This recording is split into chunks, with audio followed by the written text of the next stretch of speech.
Let me ask you a question. Have you ever seen a demon? I don't mean an inferno, not a genasi or a tiefling. I'm not even referring to those true devils that exist in worlds outside our own. I mean a demon. Someone who derives joy from other people's suffering, that have no sense of malice in the twisted acts or feel rewarded by acts of revenge. They simply wish to torture people, destroy what someone else loves. I have met such a man. It has become my life's purpose to destroy him, but I never could. 40 years ago, I watched as my father stumbled into our house, never to set foot outside that door again. I lived a relatively carefree life of luxury.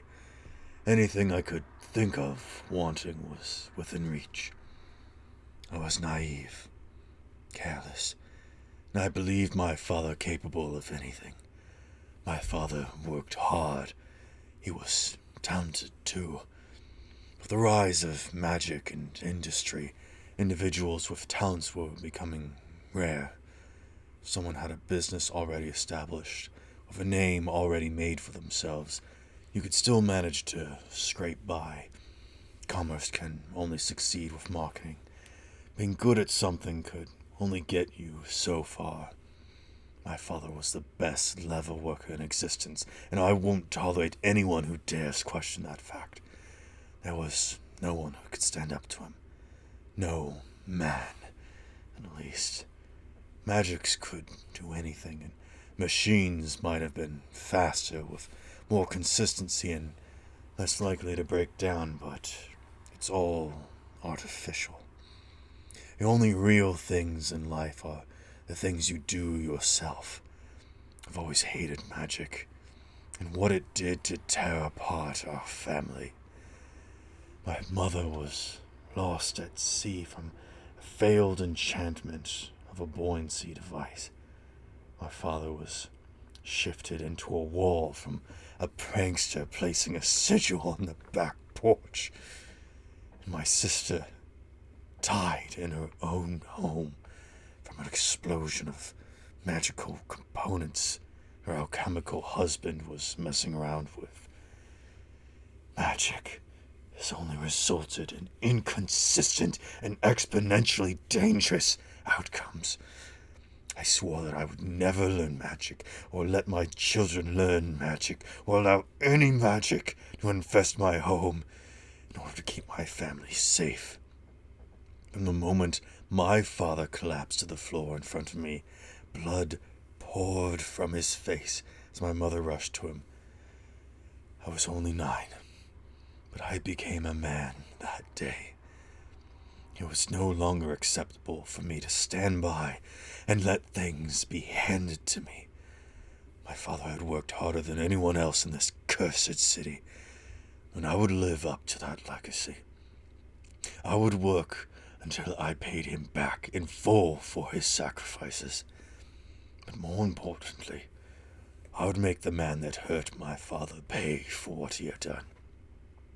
My eyes stared for what felt like eternity as I lived out the rest of my would-be life.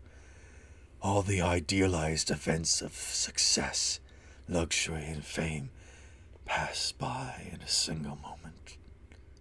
My mouth burned till it was dry. My brow furrowed until it was crumpled into a perpetual scowl. This harsh demeanor that would help me succeed later in life and curse me for the rest of my days. I was forged into a hardened and cruel man as I stared at the stumps at the end of my father's arms. His hands.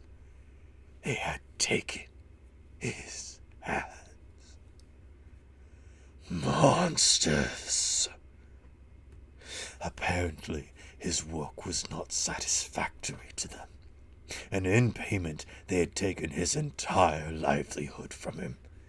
He had offered to make it up to them, confident in his work. He'd offered to make it again. He offered everything in his store, anything to appease them. But there is nothing you can give to a sadist that would appease them. The only things they can enjoy are the things that are taken. My father was not a proud man, but he was confident. Only a fool would challenge a specialist such as him. The only fine leather working in this side of the mountain. I still wonder if that man was a fool, if he was not thinking of the full repercussions of his actions. Some days, I wonder if he even cared. It was this mindset that set me above the rest of my peers. I worked harder, faster, smarter than anyone else in my field. I got to where I am now by weeding out the weak and tearing down the strong, until only I was left standing. It was a feeling I never felt until I had a purpose, a goal. I'd always wondered what had driven my father to work so hard. Not that he didn't enjoy his work, but he was adamant about the work that he did. It is things like this that a child cannot comprehend. Not until they have to grab life like a charging bull. You can try to stop it, or try to steer it in a way you want it to go. But I didn't grab the bull by the horns. I grabbed it by the throat. I choked life for everything it had and forced it to work for me. I was so headstrong and determined that I barely batted an eye when that man offered me a job. Of course I was the best. It only made sense, and I questioned if he even knew who I was. I wondered if it was worse, whether he remembered the man whose life he had ruined and was satisfied by his heir, or if he had forgotten completely and I was let free inside the walls of his business. It didn't take me long to take over every aspect of his business, increasing efficiency and pointing out obvious errors such as his lack of security. The worst part is I never got to meet him. He went missing on a away mission, a business trip up the river. He wanted to make sure his new deal was going to work out. The prototype for the first water-based transport disappeared before making it to its first stop. Whether it was raided or destroyed completely in some accident, we may never know. I took over his business shortly after. My entire life goal went up in smoke, while the world kept moving on like nothing had happened. I became lost. Running business was like breathing for me. It was second nature to fill out paperwork, and coddling nobles posed no challenge to me. There were some changes to be made for sure, the first of which was an immediate shutdown.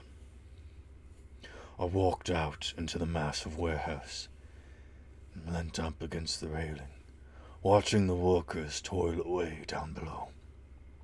My presence was always enough to light a fire underneath even the laziest individuals. I had an aura that demanded respect and drew attention naturally, though my workers knew better than to stop and stare. Today, however, was different. And the moment I looked out across a sea of faces and saw not mindless drones and faceless figures beneath me, I saw men. Men with hearts and minds, goals of their own. Sir? I turned to look at the floor master, who recoils slightly, gripping his pad of papers. Was there something? He trails off, unsure what to say. No, I say instantly. I turn away from him, gazing down at the figures below us. They slow in their work. They remove their gloves and wipe their brows, setting down crates and tools, and brief moment of rest as they await new instruction. Very well, he began to speak again. In that case, actually, I interjected. He stopped and turned back to face me. Take the day off. Excuse me? He exclaimed. I took a beat before slamming my hand down on the railing. Take the day off, I shouted at them. Every face was then looking at me, mostly in deadpan confusion and disbelief. Take the rest of the day off. Have some time to yourselves. I looked earnestly across every face I locked eyes with before speaking in a calmer voice. Go home to your families. Tell your mothers and fathers how much they mean to you. Tell your spouses you love them. I took a breath to stop myself from crying. And if you have a child, just go spend some time with them. Our lives are so limited. This speech fell on deaf ears as a few men scratched their heads in confusion. Go, I ordered. They all jumped and began to move. Get out of here. I don't want to see anyone else working. Put that down. Leave everything where it's at. Take your stuff and go. A brave tiefling ran up to me. Excuse me, sir? He said earnestly. He looked as if he only had one pair of clothes and probably couldn't afford to pay for an education, only able to work as a physical laborer. Is there any way I could keep working? I can really work hard, even by myself. Please, I need the money. I stared at him with a cold glare that would have been the end to most men. What made you think you weren't getting paid? I asked him. He blinked and worked up. You're all still getting paid. Full wages for the day without the work. Apparently this assuaged several figures in the sea of moving people, as there were hoots and hollers of glee. Voices rang out in blessing to deities and calls to loved ones that they were on their way. I watched that tiefling run out into the midday sun and wince at the bright light of day. But there was no pleasure in this. There was no sense of relief from this act.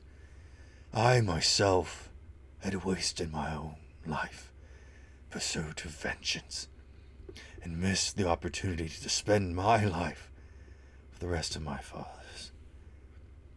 He had died alone, without anyone to help him, or being able to help anyone else. He had become a cripple, and unwittingly I had pushed him away, disregarding him as I sought out my own revenge. He had never asked me to do such a thing. I realized that just as much as I wanted to do something for my father, that he had wanted to do the same for me. And I caused us both to fail. I pushed and pulled and ended up with nothing. My wife is enslaved to follow my every whim through arranged marriage.